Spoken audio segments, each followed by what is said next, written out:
Activate, come on, activate. Yes.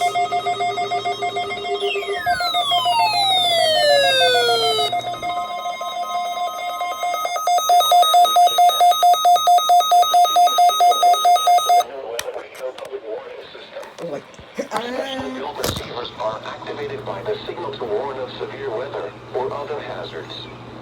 Tests are normally conducted each Wednesday. I just love how they just cut it. And again between 6 and 8 p.m.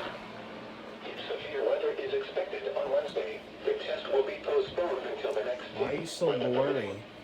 Reception of this broadcast, and especially the warning signals, can vary at any given location. This variability, normally more noticeable at greater distances from the transmitter, can result even though you are using a good quality receiver in perfect working order. 602 they did it.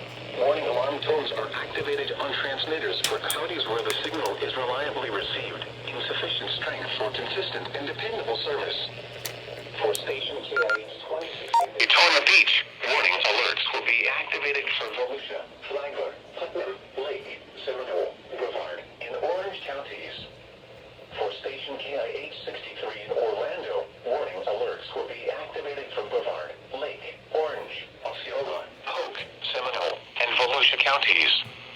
For station WXJ70 in Melbourne, warning alerts will be activated for Brevard, Indian River, Orange, and Osceola counties. For station WWF69 in Fort Pierce, warning alerts will be activated for Indian River, Martin, Okeechobee, and St. Lucie counties. This has been a test of the NOAA Radio Public Warning System.